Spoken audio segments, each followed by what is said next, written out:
Hello everyone, our YouTube channel is UVS classes. तो आज हम पहुंच चुके हैं डे नंबर 7 पर। डेट मीन्स हमने 7 दिन स्पोकन इंग्लिश की क्लासेस को पढ़ लिया है या 7वें दिन हम पढ़ने वाले हैं। मैं आपसे चाहती हूं कि आप इन 7 दिनों को एक दिन बैठकर पूरा रिकॉल करें, या आपने यदि इसके नोट्स नहीं बनाए हैं तो आप उसके नोट्स भी बना लें, ताकि आप लाइफ में कभी भी इसे देखें तो आपको आसानी से सारी चीज़ें याद आ जाए। यदि आपने वीडियोस नहीं देखी है तो उसकी लिंक आपको डिस्क्रिप्शन बॉक्स में मिल जाएगी, आप वहां से उन्हें देख सकते हैं। तो आगे चलते हैं। हमने लिखा है आर यू कमिंग। क्या लिखा है हमने? आर यू कमिंग, क्या तुम आ रहे हो। आर यू कमिंग का अर्थ क्या होता है? क्या तुम आ रहे हो। आज हमने सिर्फ वही सेंटेंस लिए बहुत जो शॉर्ट है और जो आप कैजुअली बोलते हैं। आर यू कमिंग, क्या तुम आ रहे हो। Next, had you asked for me, क्या तुमने मुझे बुलाया था। क्या है सेकंड क्वेश्चन हमारा, या सेकंड क्वेश्चन हम क्या कर सकते हैं? Had you asked for me, क्या तुमने मुझे बुलाया था। क्या होगा? क्या तुमने मुझे बुलाया था। यदि कोई आपसे बड़ा व्यक्ति बोलता है कि मैं ये चीज़ लेने जा रहा हूँ, तो आपको यदि पूछना है मैं लाऊं, तो हम क्या कहेंगे इंग्लिश में? Should I bring it. क्या कहेंगे हम इंग्लिश में? Should I bring it. इसका अर्थ होता है मैं लाऊं। ये यदि अपने से बड़े या रेस्पेक्टेड पर्सनालिटी से आप कोई काम के लिए पूछते हैं या मैं लाऊं, कोई सामान के लिए कहते हैं, तो हम क्या कहेंगे? Should I bring it.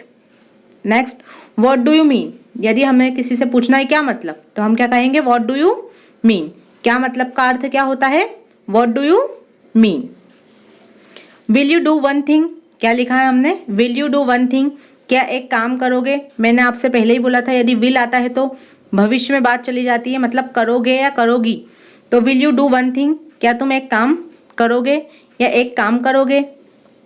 Next, what's the trouble. क्या है? व्हाट्स द ट्रबल, क्या गड़बड़ है। यदि हमें किसी पूछना है क्या गड़बड़ है, तो हम क्या कहेंगे? What's the trouble. ट्रबल का अर्थ क्या होता है? गड़बड़। क्या होता है ट्रबल का अर्थ? गड़बड़। Have you any business with me. क्या लिखा है हमने? Have you any business with me, आपको मुझसे कुछ काम है या आपको मुझसे क्या काम है। क्या पूछेंगे हम? यदि मुझे किसी से पूछना है कि आपको मुझसे कुछ काम है, तो मैं क्या कहूँगी? Have you any business with me. क्या कहूँगी मैं? Have you any business with me. What's the menu for dinner. मैं आपको पहले भी बता चुकी हूँ कि डिनर जो होता है वो रात के खाने को इंग्लिश में क्या कहा जाता है? डिनर। और मेन्यू मतलब क्या होता है? खाने में कौन कौन सी चीज़ें आने वाली। तो इसका मतलब क्या होगा?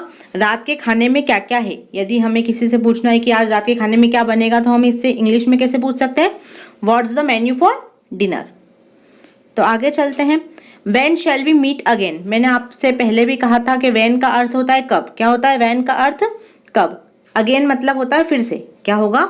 अगेन मतलब फिर से। मीट मतलब क्या होता है? मिलना। क्या होता है मीट मतलब? मिलना।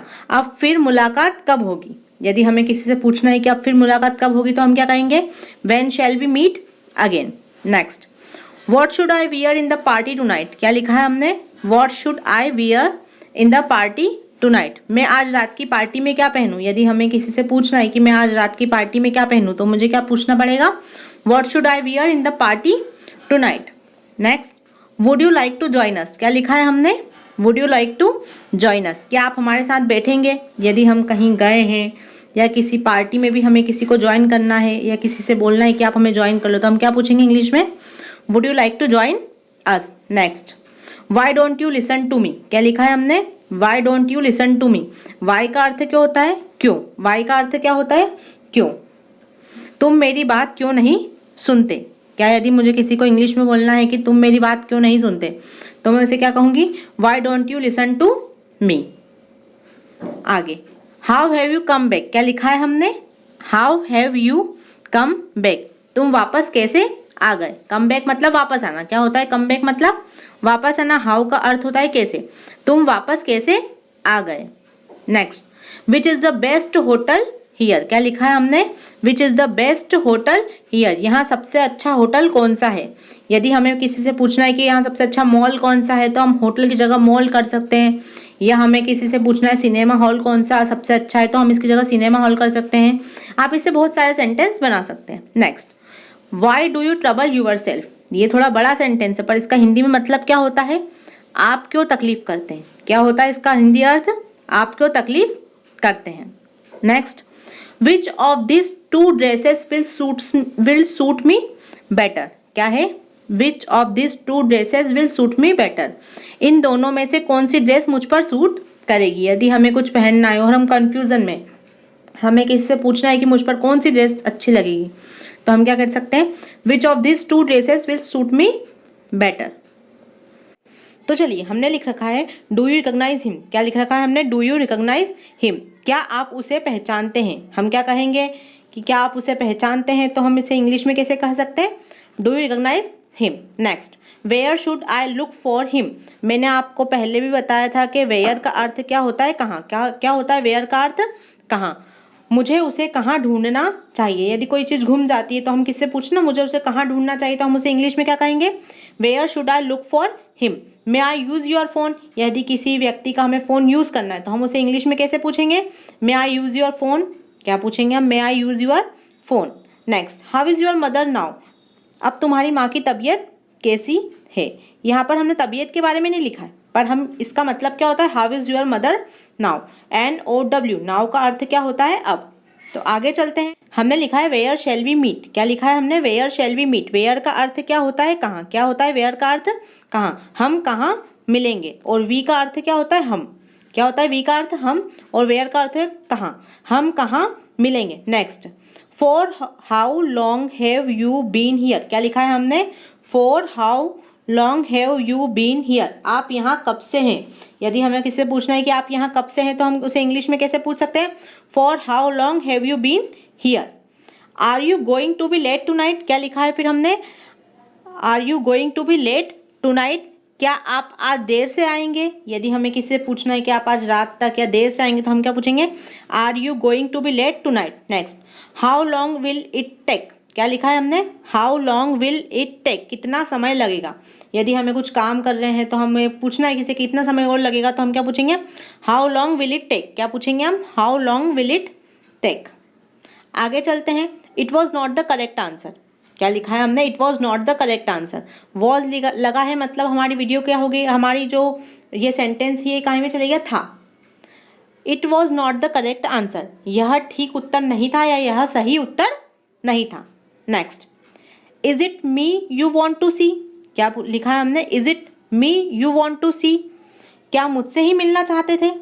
क्या होगा, क्या आप मुझसे ही मिलना चाहते थे, क्या आप मुझसे ही मिलना चाहते थे को हम इंग्लिश में क्या बोलेंगे, is it me you want to see. Next, is it me you are calling. क्या लिखा है, is it me you are calling, क्या आप मुझे ही बुला रहे हैं। क्या है, क्या आप मुझे ही बुला रहे हैं। It doesn't make any difference, मुझे कोई फ़र्क नहीं पड़ता। क्या यदि मुझे किससे बोलना है कि मुझे कोई फ़र्क नहीं पड़ता, तो या इससे कोई फ़र्क नहीं पड़ता, तो मैं क्या कहूँगी, it doesn't make any difference. यदि मुझे किसी से बोलना है कि इससे कोई फ़र्क नहीं पड़ता, तो मैं क्या कहूँगी, it doesn't make any difference. आगे चलते हैं, डोंट जज a person by his clothes. क्या लिखा है, डोंट जज a person by his cloth, कभी भी किसी व्यक्ति को उसके कपड़ों से नहीं आंकना चाहिए। या अपन क्या कहेंगे कि किसी भी व्यक्ति को उसके कपड़ों से नहीं आंकना चाहिए या जज नहीं करना चाहिए कि वो इंसान कैसा है। Next, please wait for me until I return. क्या है, please wait for me until I return, जब तक मैं वापस ना आऊँ कृपया मेरा इंतज़ार कीजिए। प्लीज़ वेट फॉर मी, कृपया मेरा इंतज़ार कीजिए जब तक मैं वापस ना आऊँ, अंटिल आई रिटर्न। क्या लिखा है, until I return. Next, the boys play every day for 1 hour. क्या लिखा है, the boys play every day for 1 hour, लड़के प्रतिदिन यहाँ 1 घंटा खेलते हैं। लड़के रोज़ यहाँ 1 घंटा खेलते हैं, तो हम उसे इंग्लिश में क्या कह सकते हैं, the boy play every day for 1 hour. I will meet him next month. क्या लिखा है हमने यहाँ पर, I will meet him next month, मैं अगले महीने मिलूँगा। क्या लिखा है हमने यहाँ पर, मैं अगले महीने मिलूँगा, तो हम क्या कहेंगे, I will meet him next month. तो आगे चलते हैं, जैसा कि हम जानते हैं कि हम रोज़ 3 ऐसे प्रोवर्ब पढ़ते हैं जो एज इट इज़ यूज़ किए जाते हैं, मुहावरे के तौर पे यूज़ किए जाते हैं। तो आज हमने लिखा है टिट फॉर टैट। क्या लिखा है यहाँ पर, टिट फॉर टैट, जैसे को तैसा। क्या बोलते हैं, जैसे को तैसे को हम इंग्लिश में क्या बोल सकते हैं, tit for tat. As you seep as you reap. क्या लिखा है हमने, as you sow as you reap, जैसी करनी वैसी भरनी। As you sow as you reap. Next, do good and forget. क्या लिखा है हमने, डू गुड एंड फॉरगेट, नेकी कर दरिया में डाल। कहते हैं ना हम कभी कभी नेकी कर, कोई अच्छा काम करे तो कोई गिनवाता है तो हम कहते थे ना नेकी कर दरिया में डाल, तो उसे क्या कहेंगे हम? Do good and forget. अब आगे चलते हैं, 5 नए वर्ड याद करने का टाइम आ चुका है। तो हम पहला वर्ड लिया है हमने हर्मिट। क्या लिया है हमने? पहला वर्ड हर्मिट। हर्मिट का मतलब होता है सन्यासी या साधु। क्या होता है हर्मिट का मतलब? सन्यासी या साधु। नेक्स्ट हमने लिया है वाउंडेड। वाउंडेड का अर्थ क्या होता है? घायल। क्या होता है वाउंडेड का अर्थ? घायल। आपने बहुत बार सुना होगा वाउंडेड पर्सन, डेट मीन्स क्या होता है? घायल। एक होता है विलफुल। क्या होता है? विलफुल। विलफुल का अर्थ होता है जिद्दी। क्या होता है विलफुल का अर्थ? जिद्दी। सबवेंशन। क्या लिया है हमने? एक और वर्ड है सबवेंशन। सबवेंशन का अर्थ होता है सहायता। सहायता। सबवेंशन का अर्थ क्या होता है? सहायता। और एक और वर्ड है सबवर्जन। क्या है? सबवर्जन। सबवर्जन का अर्थ क्या होता है? नाश या विनाश। क्या होता है सबवर्जन का अर्थ? नाश या विनाश। आज की हमारी ये वीडियो कंप्लीट हो चुकी है। हमें 7 दिन हो चुके हैं। मैं चाहती हूँ कि आप इसका रेगुलर रिकॉल करें ताकि आप इस सेंटेंस को कभी भी भूल ना पाएं। Thank you.